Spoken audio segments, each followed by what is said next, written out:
Welcome to this week's episode of The Savvy Author. My name is Clara Rose. I'm a literary consultant and your host today. If you haven't been with us before, let me be the first to welcome you. Each week we talk about the different phases or different parts of becoming a savvy author, actually getting your book published. So we invite you to join us every week, and you can learn more about becoming a published author too. Of course, if you've been here before, welcome back, my friends. I always like to just start off the day by saying, these are the things we cover, just to give you an idea of what it is that we cover each week. So it's something that has to do with the 3 phases of book creation. And you might say, what are those 3 phases? Well, we have the brainstorm and blueprint phase, which is the beginning where we analyze and get the content of your book thought about. Think through the pieces. And then, of course, brainstorm and blueprint, where we capture your ideas and outline your structure. And then the second phase, of course, is actual creation and correction. So getting words on paper and then having them edited, getting it formatted, getting it ready for the final and the part that people are most excited about, which is the publish and promote. So we publish, understanding your options, of course, getting your work out for your launch, and then ongoing sales, which is something we have to plan for. Okay, we cover those 3 things every single week, one of those 3 things every single week, and we'd love to have you join us. Today is author influence. So we're going to talk about how your book can influence your clients, customers, and prospects. Ask yourself that question. How will my book influence my clients, my customers, and my prospects? And how will it change my business, ministry, cause, or brand? Now, today, I'm excited because I have a special guest with us today, and she's going to talk about her book. But let me tell you about Victoria. So Victoria Walker is a Christian author, certified Christian thought coach, a podcaster, an entrepreneur, a director and educator at Choose to Think Academy, a speaker and university instructor with 30 years of teaching and advising experience. And her mission is to coach women on how to live their best thought life in the 4 main areas of life, which are health, wealth and purpose, relationship, and faith. So her signature method, which I'm sure she'll talk about today, is the 7 R's to living your best thought life, which helps transform the frazzled mom, the struggling wife, the overworked nana, the anxious single entrepreneur, help them deal with toxic thoughts and thinking patterns in healthy, life-transforming ways. I totally need this lady. Over the years, she's blogged, written Bible studies, taught Sunday school, led small women's groups, and authored 2 books. She currently writes devotionals for Guidepost Strength and Grace magazine, and just released her 365-day devotional called Choose to Think. Find peace, joy, hope, health, and freedom every day. And her passions are God, family, baking, playing pickleball with her husband, and traveling. Please help me welcome Victoria. Are you there, my friend? I'm right here. Thank you so much. Welcome. This is so fun. I have to first say how much I am loving your podcast. Thank you. Totally don't tend to be a podcast person. I know they're really popular, but I, for whatever reason, I just don't think about it when I'm in the car, or maybe at the gym I could do it. But I had to sit myself down purposefully and go, all right, Victoria's going to be in the show. I need to listen to her podcast. And I just sat there and kept listening because it was such great stuff. And you're so fun to listen to. Oh, thank you, Carol. I really appreciate that. And that's something that your viewers and listeners may think about is after they get that book published, launch a podcast. It's a great supplementary tool to use for promoting the book and marketing. Absolutely. And I would even tell people who are writing their first book or writing another book, start your podcast now. Right? Build an audience first, right? While you're doing the work of creating a book, which we know is a lot of work, isn't it? Oh my goodness, yes, it is. It's a labor of love It for is. It sure. is a labor of love. So tell me, how long has Choose to Think been out? Just last year. Okay. And now I'm under revision. So I'm going back in, and it's not like a second edition, which would require major changes. It's just a revision. I gave myself permission to publish the book, even though it wasn't perfect, because done beats perfect, as we both know. But it's painful to see a typo, or it's painful to think, oh, that doesn't make sense. Even though there was an editor, even though there was a long drawn out process in writing and revising to start, I just wanted to tweak a few things. So now the book is actually under revision and will be available in less than a month. That's my goal, as a slightly revised copy. Slightly revised. So I haven't found them yet. I mean, I haven't found the typos yet, but I love that it's a daily, but there's no day of the week on it because, I'm a little funny about those things. So I could just turn to the actual day, like, March 3rd or whatever day that it actually is, and it doesn't have to be a Monday or a Wednesday according to the book. It's just the day. So I'm appreciating that about it. And I love that it's also a single page, right? So it's not a lot of reading, but just like some little nuggets and a scripture. So it's just a little, it reminds me a little bit of like Jesus Calling, or Jesus Always has that same feel to it. And I'm really enjoying it. Tell us about your it's the 7 R's. That's what you call them, right? Yes, it's the 7 R's for living your best thought life. And basically, just out of the gate, I would say that I'm a Christian writer, not a writer who's a Christian. I'm a Christian podcaster, not a podcaster who's a Christian. I kind of settled that out years ago with my ministry.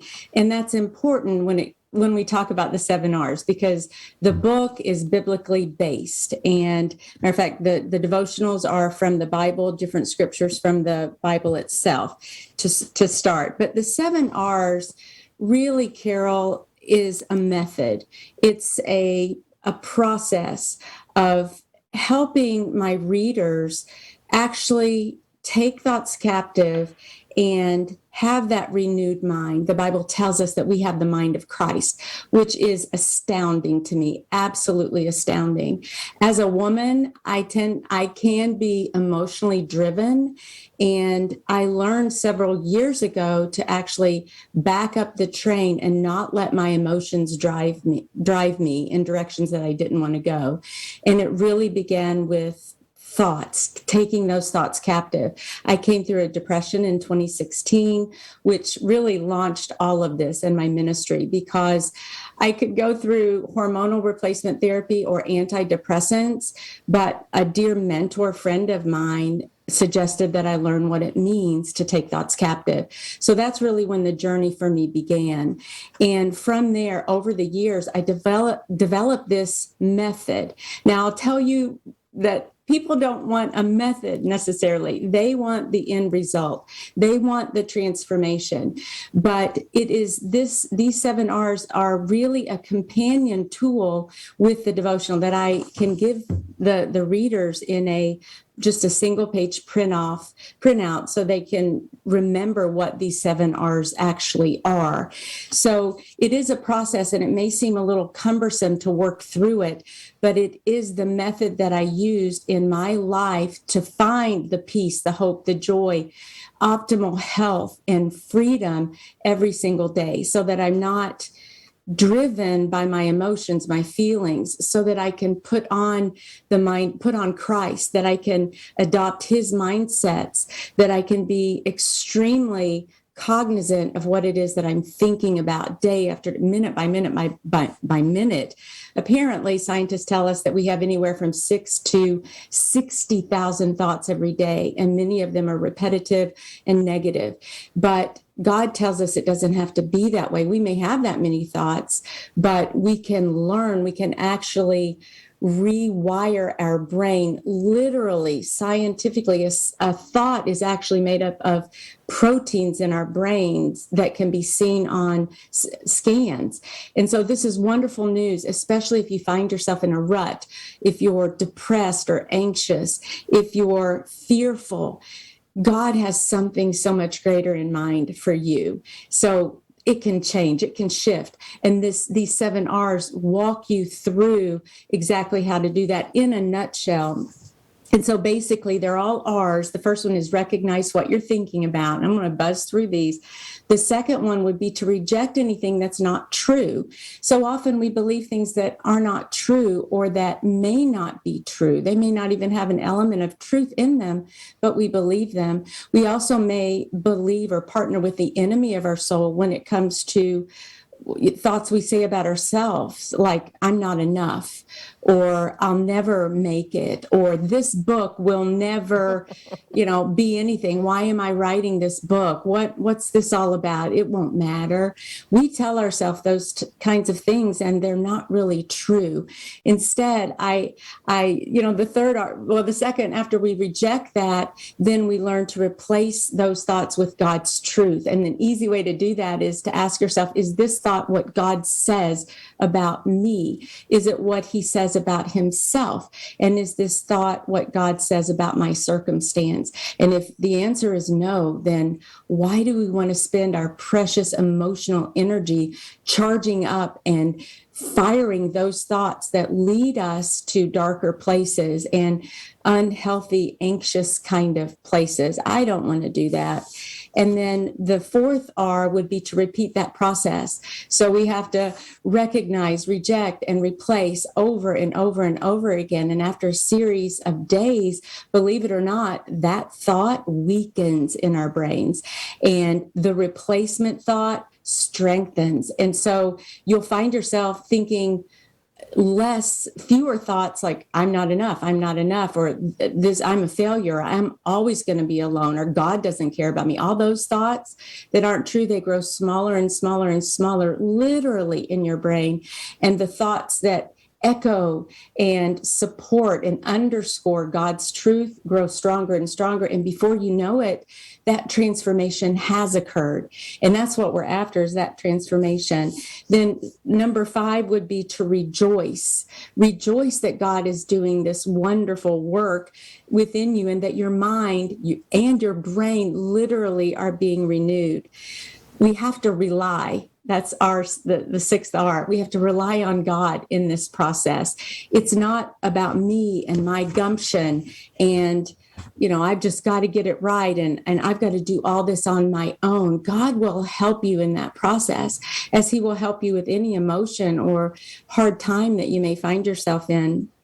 And finally, the 7th R is resting. We rest knowing that he will help us in this. So that's the 7 R's in a nutshell. And your viewers can get that on a free downloadable by going to my website. And it's all right there. That's awesome. So over at Clara Rose and Company, which is my company, and Rosedale Publishing, I'm a Christian. I'm not just a Christian literary consultant, though. Clara Rose and Company does some fiction and, a lot of different things. So it's not just about being faith-based, but as a faith-based person myself, I'm super intrigued by what you're talking about, but I also understand and see the value that could come to someone who isn't even necessarily a faith-based person, right? That even though God's going to make the difference, in my opinion, right? God makes the difference, but still that learning those habits of those R's, stopping it, making those changes. Even as a non-believer, you could change your life with those thought processes. So, which is absolutely. I think of someone like Jim Quick. He's not a pronounced Christian, but his teachings on the brain are phenomenal. And I think of Dr. Caroline Leaf and her ministry. She is a Christian, but she also works in the secular fields and dealing with scientists who aren't. So yes, you are absolutely right, Carol. It would quote work for anyone, but for me personally, it has worked with Christ at the helm, and the truths, I call them truth leads, because we want to be led by truth, and those truth leads often are Bible verses that penetrate. When we guard God's word in our heart, it comes to life in a new way, and we can apply it day after day. But there are plenty of affirmations, even if you have the thought, I'm not enough, or who wants to read this book anyway? Some self-limiting thought. I usually call them God-limiting thoughts, but even those self-limiting thoughts like, who wants to know my story in my book? Nobody's going to read it. This is a whole lot of work for nothing. Those kind of self-limiting, negatively charged thoughts, you can replace them simply. You can reject them out of the gate. Just I call it delete and paste. You delete the negative thought and you paste in its place a life-giving affirmation, something that is really true. And it may be in that instance, and I have a hard time separating them, because I would say, God designed me for a purpose. He called me to write. I love to write. And so even if it's an audience of one, it may help that one person. Even if only 15 people buy my book, can you imagine having 15 people in your living room, and they're wanting to know what you have to say, and that you're encouraging and inspiring their hearts? It's 15 lives that you can change. It's not 15,000, but it's 15. And that is, to me, a wonderful privilege and a wonderful honor that even 1, 2, or 15 would want to tap into what it is that you have to say and the lessons learned in your life. So that's an example of a non-Christian thought that we can use as a replacement, if that helps. Right. I love that. I do. I think that, and I say it to my clients all the time, we are crafting your message for the world, right? You have something to say, you have a message, we're crafting it for the world so that you can make a difference in the world around you, right? That's what it's really about, is making a difference. And I think that's why I have focused so much on business, ministry, cause, and brand, building books that are about organically generating leads for your business, ministry, cause, or brand, because it's how we affect change in our world. It's how we get our message out there. It's how we make an impact. So I love your take on that. I don't want to run out of time before I give you an opportunity to talk about how your book, we're talking about author influence, right? How has your book made a difference in your ministry? How has your book changed things? I think the number one thing I would say, Carol, is authority. When we publish a book, we are establishing social credibility and authority on a topic. And when people see, oh, she's got a book, I wonder, from there they think, oh, I wonder if she'll come speak to our small group. Oh, I wonder if she'll be a speaker on this webinar that we're doing about emotions. Oh, I wonder if when we get that book out there, people will begin to view your ministry, your work, your endeavor in life in a whole different way. And they're going to reach out to you to serve their audience. So as far as influence goes, it's a ripple down effect. It's going to be wonderful for your actual ministry and your brand, your credibility and authority on the topic. Yep, it is totally about authority, right? Building that you are the expert now, right? Now, do you use your book in your? I don't know a lot about the academy. Do you use your book in the academy, or is the academy something separate that people join?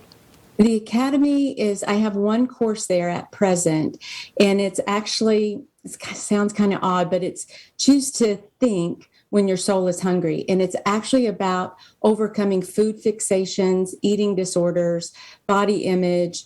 It is not a diet at all, but it's rather a 12-week program where so many women struggle with weight and health, weight management and health, and overeating and food obsession. I mean, the list goes on.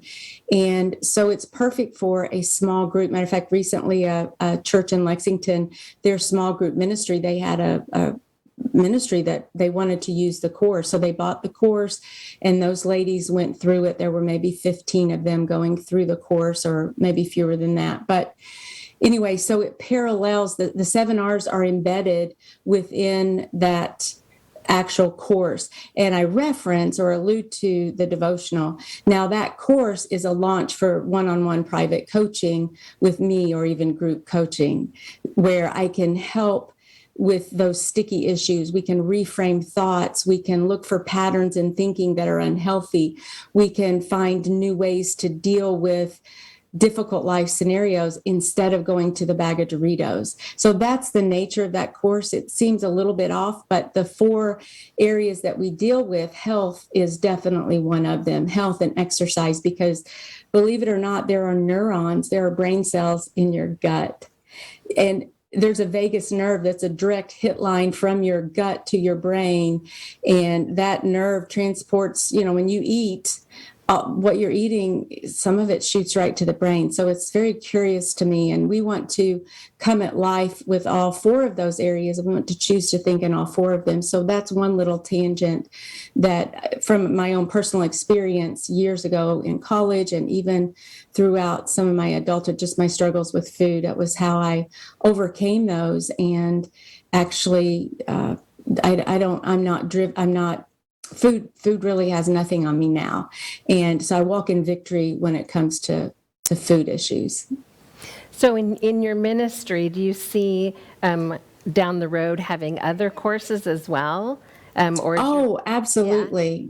Absolutely. But my next project after revising the book is I'm going to do another book. I love to write and I love to podcast. And so the podcast, I get speakers on there. I can't wait to have you on my show, Carol, we could talk about anything, because the process of choosing to think really does apply in every single area of our lives. And so I get to have guests on the show. They may be authors. Many are authors. They're promoting their own books, and some are movie producers. They're in the Christian media realm. And it's just a wonderful way. It's a good launch point for almost any topic. So it's all kind of intermingled, but there's a lot of growth in any of those areas. But I think next will be a book. Another book. Yeah. Yeah. Well, I think once a writer, always a writer. I have so many clients who start with me on just one book. They're like, oh, this is the book that I'm going to do. And before we've even finished compiling, writing, editing all the pieces of their book, they're talking about their next book, right? It's like, I think the sequel is going to be this, or I'm thinking I have another book in me. So it's funny how that works. So I'm anxious to see what it is next that you birth.